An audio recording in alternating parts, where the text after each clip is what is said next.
Magandang gabi mga kaistorya at muling nagbabalik ang inyong Miss Kim. And now it's time for Miss Kim Love Stories Secret Files. Ngayong gabi, ang ating babasahing kwento ay may pamagat na Pinainit ni Lolo ang gabi ko. Ilang taon na akong nakatira sa lolo ko simula nang lumuwas sa Maynila para mag-aral. Si Lolo Romeo. Oo, pero talaga ang pangalan niya ay hindi tulad ng ordinaryong matanda.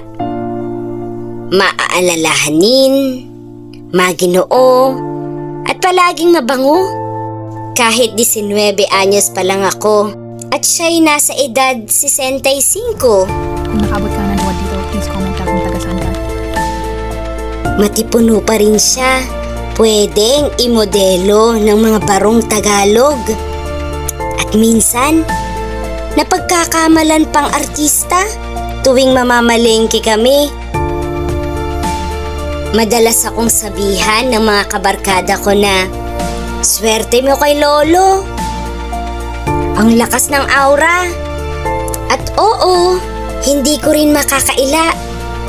Sa tuwing kasama ko siya, parang may kakaibang saya sa dibdib ko. Hindi ko alam kung anong klaseng saya iyon. Pagmamahal ba ng isang apo sa lolo? O isang bagay na hindi ko dapat maramdaman? Isang gabi ng tag-ulan, wala kaming kuryente. Brown out sa buong barangay. Si Lolo, bilang sanay sa ganitong pagkakataon, nagsindi ng kandila at naghanda ng mainit na tsaa. Nasa sala kami. Pareho lang nakasuot ng pangbahay. Ako, naka-shorts at sando. Si Lolo, nakabukas ang itaas ng polo niya.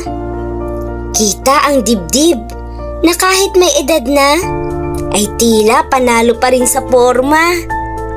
Tahimik lang kami, pinapakinggan ang patak ng ulan. Hanggang sa bigla niyang tanungin, "Apo, may nagpapasaya na ba sa'yo ngayon?" Napatingin ako sa kanya.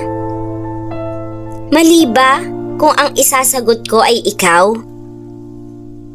Napangiti ako ng pilit. "Wala po, Lolo.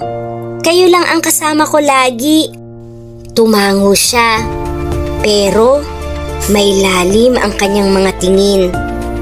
Minsan kasi, nararamdaman ko na may gusto kang sabihin, pero pinipigilan mo. Hindi ko alam kung dahil sa init ng tsaa o sa titig niyang puno ng emosyon. Pero bigla akong napabulong. "Lolo, paano kung hindi ko na kayo ituring na lolo?" Nanahimik siya. Tumingin siya sa akin. At para bang isang siglo ang dumaan bago siya nagsalita. "Hindi mo na kailangang ituring akong lolo kung matagal ka nang nananabik sa ibang klaseng haplos." Umangat ang init ng katawan ko. Hindi dahil sa tsaa, hindi dahil sa brownout, kundi dahil sa mga salitang iyon. Lumapit siya, dahan-dahan. Walang sapilitan, walang pagmamadali. Umupo siya sa tabi ko. Hinawakan ang kamay ko at marahang inilapat sa kanyang dibdib.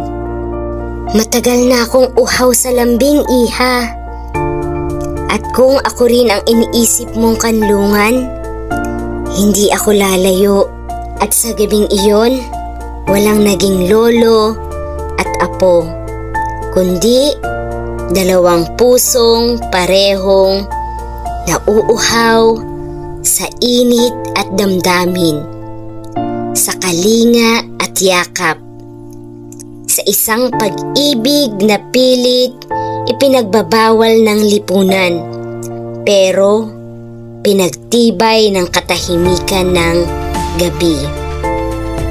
Hindi lang sa katawan, kundi sa damdaming matagal nang kinulong sa katahimikan.